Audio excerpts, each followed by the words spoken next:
My name is Beverly Wood. I am Marin County's juvenile judge. I've had the honor of being in this position for about 5 years, and I've been working with CASA for the entire time. Many of you are CASAs or are familiar with the organization, and I beg your indulgence as I outline what CASAs do and how important they are to those less familiar. When a family appears in our court, there are allegations of abuse and or neglect. These are, by definition, flawed, that's putting it generously, parents or guardians. Our job is to find out what the true situation is, try to fix it, and put the family back. It's a really hard job with a lot of moving pieces. Social workers try to gather the information, figure out what the family needs, make a case plan, and make sure that those services are delivered to the parents. Note that the focus is on the parents. They have a lot of cases, they have high-need consumers, and they don't get to spend a lot of time with the children in the family. This is where CASAs come into play. They have been called the eyes and ears of the court or boots on the ground. Their focus is on the children. They talk to them, they listen to them, they watch them interact with others, they watch them interact with the world. They can develop relationships and spend time with the children that others cannot. They have no agenda, no allegiance, other than to the child. They are neutral. So what the CASA reports to the court is of utmost importance and really helps the court in making these important decisions. But I err in talking only about how important CASAs are to the court. They have a more important role. They stand in for the parents in some ways, not in day-to-day care, not at all, but as a mature, responsible adult in the children's lives. Often that means becoming the educational rights holder. This allows the CASA to make sure that kid is enrolled in school, to meet with the teachers, meet with the administrators, schedule an IEP, monitor what's happening in that school to make sure these children get an education. That has been extremely important over the last 2 years. For our older youth, the CASA is the one who says, hey, you want to further your academic education or your vocational education? Great, this is how you do it. That may be the first time those kids have heard those words, and it's almost always the first time someone is actually helping them to do it. I want to especially commend the hardy CASAs who have acted as educational rights holders for our delinquent kids. And this is something that we started doing just a few years ago. We're one of the few counties in California that has crossover CASAs like this. I'm reminded of one case of a young man who was from a dysfunctional family, not unsafe, but dysfunctional, and he was having a lot of problems in school, truancy, behavior problems that were then spilling over and causing delinquency. So we appointed CASA as an educational rights holder. So she moved right in, she worked with the school, she worked with the youth, she got things on track. And I'll never forget the last time I saw them in my courtroom. I think he's about 6'2", 225. She's maybe 5 feet, 100 pounds. So he was like towering above her. And he looked down at her affectionately, calling her Miss Debbie. And it was clear that they had a very affectionate relationship with each other. And the great thing is I haven't seen that boy since that time. That's a good thing in delinquency. But I don't want you to think that it's all work. CASAs get to have some fun too. They can be the ones who take these kids for a nature walk, to the museum, to an event, to an activity, to visit a sibling. Maybe even nurture an interest or an activity by taking them to a weekly class. These are things that these kids may not have experienced before. And finally, I want to emphasize that the mere existence of a CASA is important. That child knows that there is someone they can call and who will listen and help them no matter what. And someone who very often becomes a friend well beyond the dependency years. It's a real gift. CASA is an amazing, hardworking program with immediate and lifelong effects. I urge you to be as generous as you can. Thank you. Hello, my name is Mickey, and I'm the first former foster youth on the Marin CASA Board of Directors. I first entered foster care in 2008, and within a month of that, I had my first CASA, Richard Bernstein, who I have the pleasure of serving on the CASA Board of Directors with. When I first entered foster care, there were 8 of us in my foster home. My social worker had quite a large caseload, my lawyer had quite a large caseload, and my foster parents were quite stretched thin. From the moment I met Richard, he was one of my biggest advocates, and the only adult I didn't have to share. Like all CASAs, Richard accompanied me to all of my court hearings, which can be quite fraught and emotional at times. But it was very comforting to have someone that I knew and trusted with me during all of my hearings. When I was going to emancipate, Richard also helped me with things that normally a parent or a guardian would help with, like setting up my first checking account, something I didn't know the first thing about, and nobody in my family had the time to help me with. With Richard's guidance, I not only graduated from high school, but I got the better part of a dozen awards and scholarships. On more than one occasion, Richard was the only adult with me when I received some of my awards.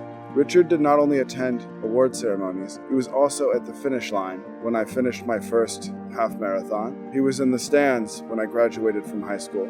At my emancipation hearing, Richard stood up in front of the judge and read a list of my recent accomplishments and awards so that they would be part of the permanent record. But Richard's advocacy for me did not end when I emancipated from foster care. For the last 13 years, he has been a dear friend, someone I could always rely on for advice, or just when I needed someone to talk to. I have the privilege to introduce 2 other former foster youth, Mia and Cindy, who are here today to talk about their experiences with CASA when they were foster youth. My name's Mia, and I entered the foster care system in August of 2019. When I first met my CASA, I was in this stage of fear. I didn't really know what was going to happen, and I didn't trust anyone. So when I first met my CASA, I felt that she was the first person that I could open up to and trust, considering during that time I had a really hard time trusting people.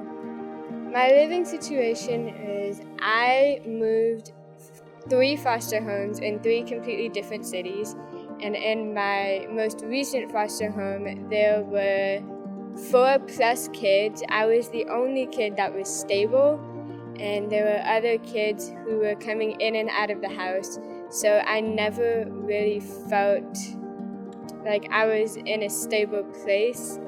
There was a lot of chaos, a lot of mistrust between the kids and the foster parents, and I did feel very alone at times. I gained a dear family friend who has been there for me even after I emancipated out of the system in 2020.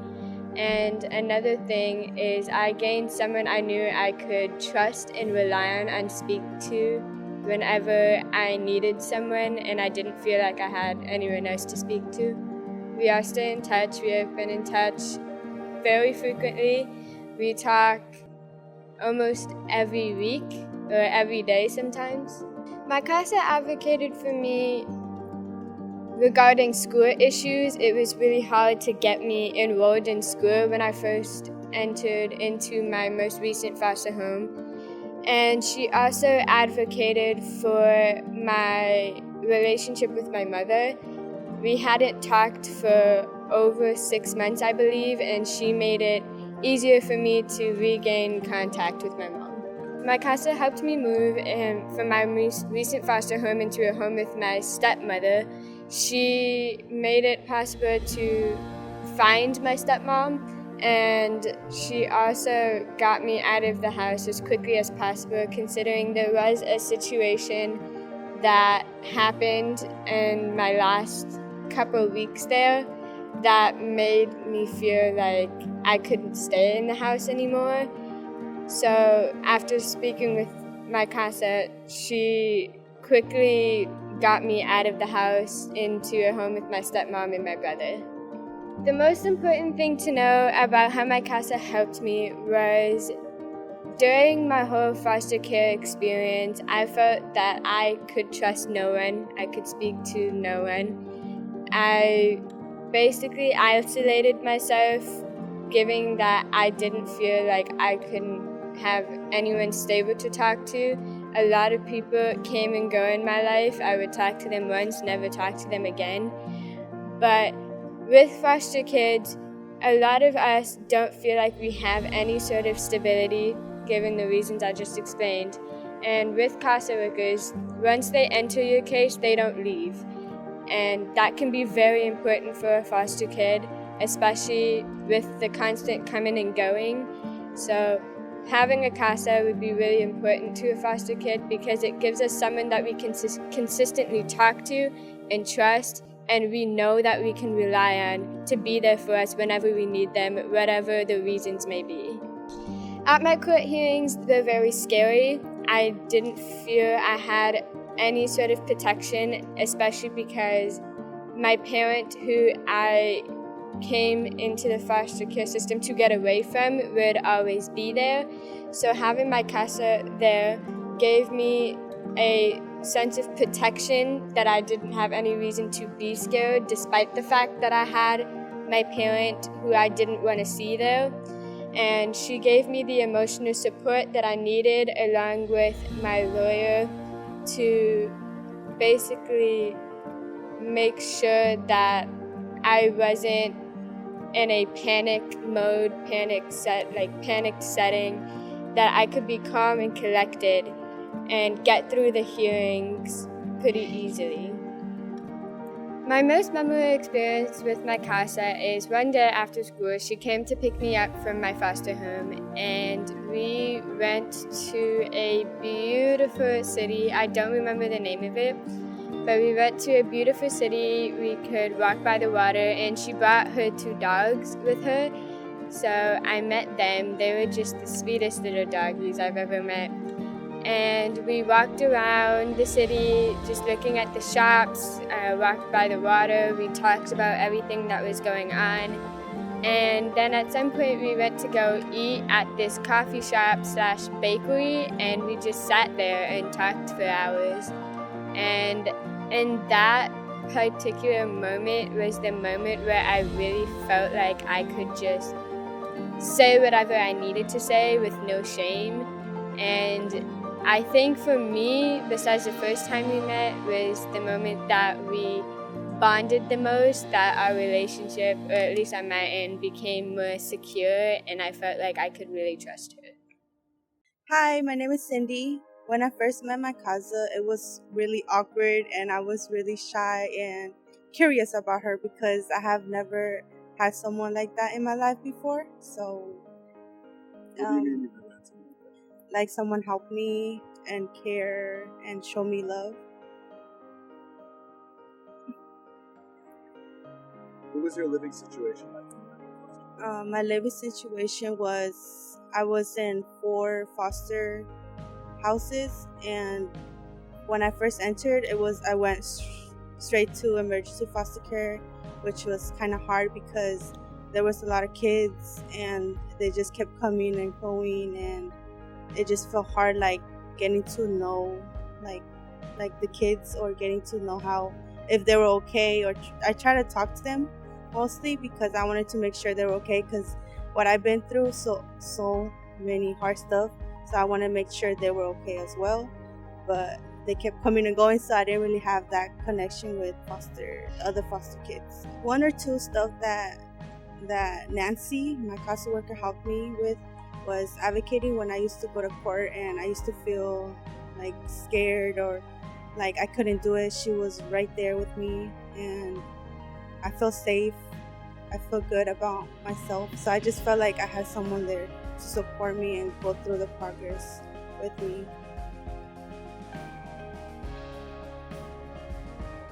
There was one day where my CASA advocated for me that I was so scared because the court had asked me about what was my relationship with my parents, and I didn't want to answer that question. So what my CASA worker did was, she said she did it, like she spoke up about me, saying that I wasn't comfortable